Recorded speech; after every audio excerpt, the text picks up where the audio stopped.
Hello from the Channel studio in London and welcome to another edition of Foreign Dispatches, the programme that takes you around the world in 25 minutes. I'm Teniola Oyetayo. On the programme this week, record-breaking Cyclone Freddy makes second landfall, causing death and destruction in Malawi and Mozambique. Plus, Syrian civil war enters its 12th year as the United Nations calls for renewed energy for peace. A long-lasting cyclone has torn through Malawi and Mozambique, killing hundreds and leaving many others injured or missing. The district around the Malawian commercial hub of Blantyre was one of the hardest hit. Cyclone Freddy has broken records for the number of times it has re-intensified after weakening and has recorded the highest ever recorded accumulated energy for a single cyclone. Deaths from one of the most powerful storms ever recorded in the Southern Hemisphere have mounted into the hundreds in Malawi. Here, a grim search for victims in the Malawian city of Blantyre after Tropical Storm Freddy tore through the region for the second time in a month. We are trying to rescue who we can. The situation was bad at night, but now that it's daytime, I can feel the loss. I have never seen anything as terrible as this. My neighbors' houses are all gone. The family members are gone. They are missing. In some instances, the father is alive, but the wife and the children are gone. The child was stuck up to her head in the mud. She was crying for help. Even though the water was very strong, we managed to cross and rescue her. It was very difficult, but we managed to pull her out. We hear a voice of a child crying, "Please save me, please save me." Then after opening the door, then we have discovered that we have surrounded with mud around our house. The mud all over, there is a mud. Densely populated poorer communities living in brick and mud houses have been hardest hit. Houses have crumbled into flood waters, while others have been entirely swept away. The district around the commercial hub of Blantyre was one of the hardest hit. Severe flooding and rain damaged roads and bridges, hampering rescue efforts. The government has declared a state of disaster in 10 southern districts. The storm has also crippled Malawi's power supply, with most parts of the country experiencing prolonged blackouts. The National Electricity Company said it was unable to get its hydropower plant working as it had been filled with debris on Tuesday. Over 200 people have been confirmed dead in Malawi as of Wednesday. According to officials, the death toll is expected to rise as some areas remain cut off because of relentless rain and fierce wind. Tropical Storm Freddy also left a trail of destruction in neighboring Mozambique, where it made landfall over the weekend. The full extent of the damage and loss of life is still unclear, but more than 22,000 people were seeking shelter away from their homes on Tuesday.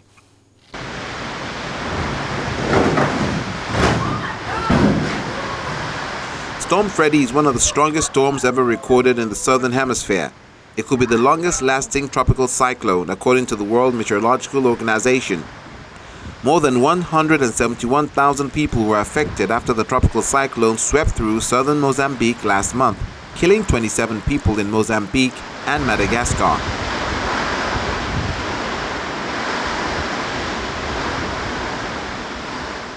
Tropical Cyclone Freddy is continuing its incredible and its dangerous journey. It may have broken the record as the longest lasting cyclone in history on record. It's been a named tropical cyclone now for 33 days. Freddy's traveled more than 10,000 kilometers and it's generated accumulated cyclone energy. So that's an index that we use to measure the amount of wind energy. It's generated as much accumulated cyclone energy as an average North Atlantic hurricane season. This is one storm. It's a slow-moving cyclone. This is bad news in terms of rainfall because it means it's sort of hovering quite close to the coast, and it's picking up more moisture, so the rainfall will be heavier. Cyclone Freddy pummeled central Mozambique on Saturday before moving inland towards Malawi with torrential rain that caused landslides.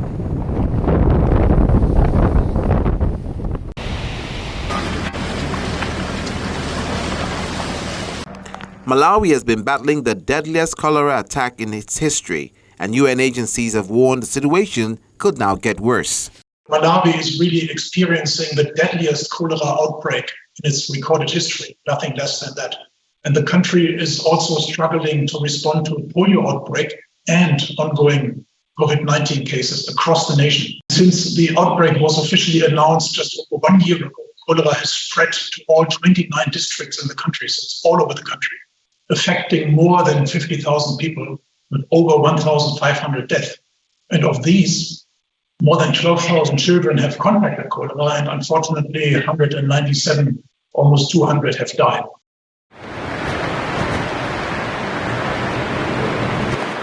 Officials have also warned flooding and destroyed crops in Mozambique could raise the risk of waterborne disease. The country has had more than a year's worth of rainfall in the past 4 weeks. Freddy could sweep through Mozambique's Zambezia province again, bringing more wind and rain. Experts say climate change is making tropical storms around the world wetter, windier, and more intense. This week marks 12 years since the civil war began in Syria. Following years of brutal conflict, an economy crippled by runaway inflation, a currency that has collapsed to a record low, and soaring food prices, the United Nations says 12 million people in the country do not know where their next meal is coming from. The recent February 6th earthquakes, which led to the death of thousands in Syria and in neighboring Turkey, has also added to the woes of Syrians suffering from the fallout of the lengthy conflict. A brutal war that triggered years of economic crisis and damaged vital infrastructure has left half of Syria's population facing hunger. According to the UN World Food Programme, some 12.1 million people are currently food insecure, and a further 2.9 million are at risk of sliding into hunger. The war, it's been difficult. We've been through so much, like hunger and shelling. My husband and my brother were also killed. But now, the hunger, it's too much. I fled Idlib when fighting intensified there in 2018, 5 years ago. We are unable to buy enough food for the children. Many things are out of reach, like meat and chicken. Electricity is expensive too. The World Food Programme says there's an urgent need for increased humanitarian assistance as the country grapples with the devastating impact of recent earthquakes and a 12-year-long conflict. There has been a pandemic. There has been a deep, pervasive economic crisis. There's all the heritage of a displaced population which has no productive infrastructure which it can work with. You pile these things together, hunger is in fact getting worse right when it feels like peace and stability are slowly getting better and better and better in Syria. The recent earthquakes have highlighted the urgent need for increased humanitarian assistance in Syria, not only for people hit by the earthquakes, but also for those who are already grappling with skyrocketing food prices, a fuel crisis, and consecutive climate shocks. There are neighborhoods in Aleppo which are almost gone. They've reduced to rubble. All the productive livelihoods, the buildings, the shelters, places where people were living, gone. The earthquake came. People from there had to move again. They had to move to schools, they had to move to mosques. There was a strong civil society, cooperating partners, NGOs working to provide hot meals and shelters to them. But really, productive livelihoods are what people want. Productive livelihoods are what people need, but they've been relying on huge amounts of humanitarian assistance. After years of inflation and currently devaluation, food and fuel prices are at their highest in a decade.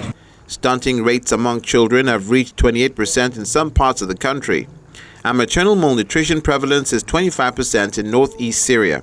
A country that used to be self-sufficient in food production now ranks amongst the 6 countries with the highest food insecurity in the world, with heavy dependency on food imports. Damaged infrastructure, high fuel costs, and drought-like conditions have slashed Syria's wheat production by 75%. That this war, this crisis will come to an end.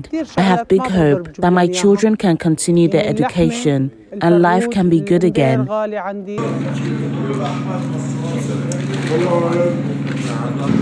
WFP says it urgently requires a minimum of $450 million to keep up assistance for over 5.5 million people across Syria for the rest of 2023.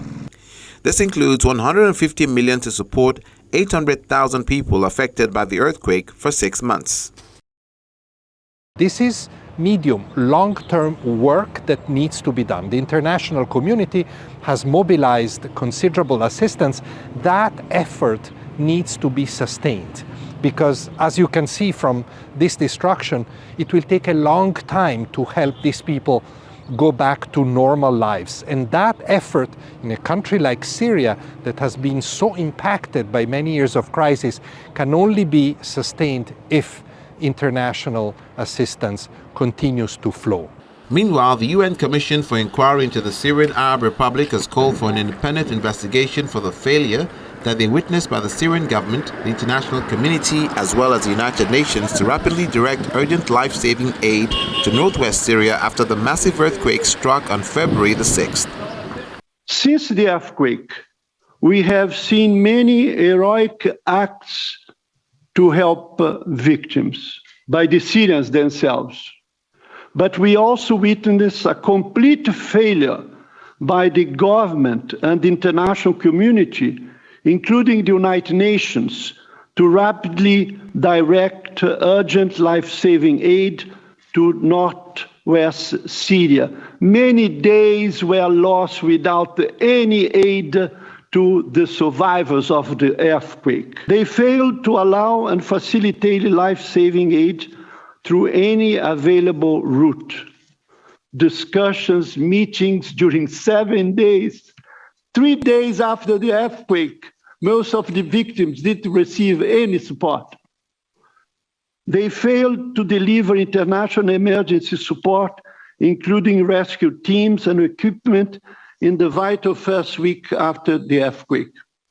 Syrians, for good reasons, felt abandoned and neglected by those supposed to protect them in the most desperate of their times. As the conflict passes its 12-year milestone, the United Nations has called for the warring sides and the international community to revive efforts to find a political solution to a conflict that has devastated the country over more than a decade. There needs to be a genuine Syrian-led and owned political process facilitated by the United Nations. And there needs to be a coordinated international effort in support of this, with all key players working in a coherent effort. The international climate today may make a comprehensive solution impossible. We should still strive for it, but let's be frank, when we look at the war in Ukraine and the impact it is having, it's not helping us to facilitate this. But as I said, status quo cannot be acceptable. We need to move forward. In the aftermath of the earthquake. Successive rounds of UN-backed talks over years have failed to make headway in finding a political solution to the 12-year civil war that has split Syria along frozen front lines. The devastation caused by conflict has killed around 500,000 people and displaced millions more since it started in 2011 with the brutal repression of anti-government protests. When Foreign Dispatches returns in just a moment, junior doctors in the UK join in strike action over pay dispute and working conditions. That's after the break. Please stay with us. Thanks for staying with us on the programme. The US, UK and Australia have revealed details of their plan to create a new fleet of nuclear-powered submarines aimed at countering China's influence in the Indo-Pacific region. Under the pact, Australia is to get its first nuclear-powered subs from the US. The allies will also work to create a new fleet using cutting-edge tech. Beijing has strongly criticized the deal.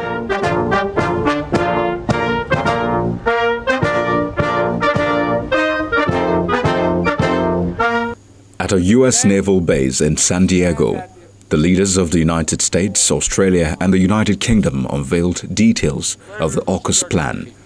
Simply stated, U.S. President Joe Biden hailed the agreement to provide Australia with nuclear-powered attack submarines as a game-changer. The pact is a major push to stunt Chinese ambitions in the Indo-Pacific. as we stand at the inflection point in history where the hard work of enhancing deterrence and promoting stability is going to affect the prospect of peace for decades to come, the United States can ask for no better partners in the Indo-Pacific, where so much of our shared future will be written. Simply stated, we're putting ourselves in the strongest possible position to navigate the challenges of today and tomorrow, together. So I thank you again, Prime Minister Albanese, Prime Minister Sunak, and the United States could not ask for two better friends or partners to stand with. A statement from the leaders, the multi-stage project will culminate with British and Australian production and operation of a trilaterally developed vessel based on Britain's next-generation design that will be built in the UK and Australia and include cutting-edge US technologies. The AUKUS agreement we confirm here in San Diego represents the biggest single investment in Australia's defence capability in all of our history, strengthening Australia's national security and stability in our region. We are bound, above all, by our belief in a world where the sovereignty of every nation is respected and the inherent dignity of every individual is upheld, where peace, stability and security ensure greater prosperity and a greater measure of fairness for all, and where all countries are able to act in their sovereign interests, free from coercion. In the last 18 months, the challenges we face have only grown. Russia's illegal invasion of Ukraine, China's growing assertiveness, the destabilizing behavior of Iran and North Korea, all threaten to create a world defined by danger, disorder, and division. Faced with this new reality, it is more important than ever that we strengthen the resilience of our own countries. That's why the UK is today announcing a significant uplift in our defence budget. We're providing an extra £5 billion over the next 2 years, immediately increasing our defence budget to around 2.25% of GDP. This will allow us to replenish our war stocks and modernise our nuclear enterprise, delivering AUKUS and strengthening our deterrent.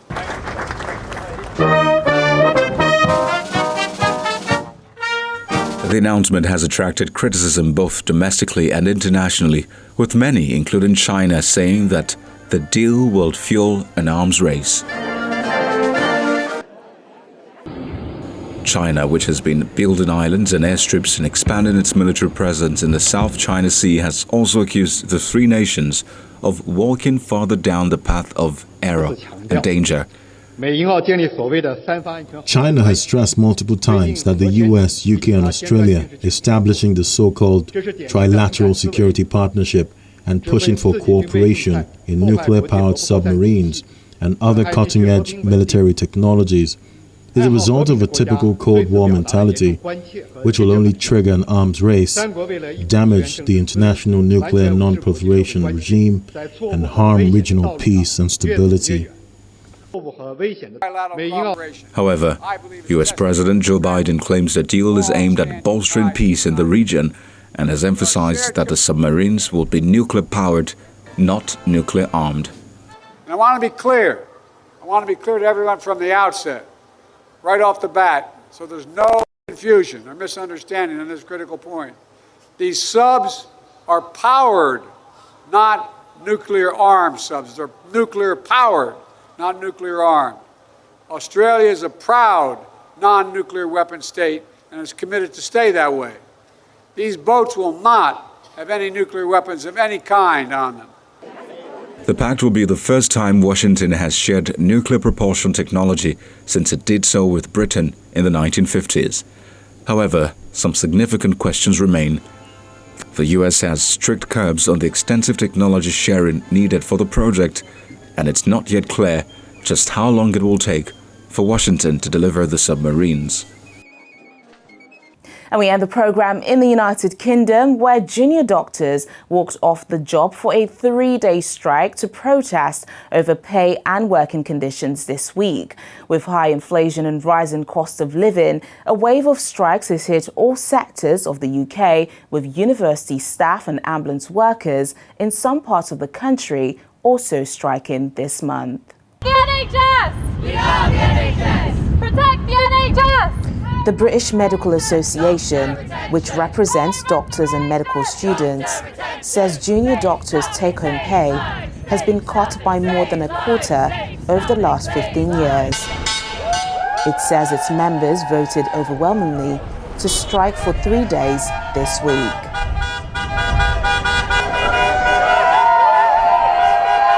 So junior doctors over the last 15 years have lost 26.1% of their pay due to inflation, and all we're asking for is for that pay to be restored, because no junior doctor today is worth less than a junior doctor in 2008. This is a culmination, as I say, of 15 years of pay cuts.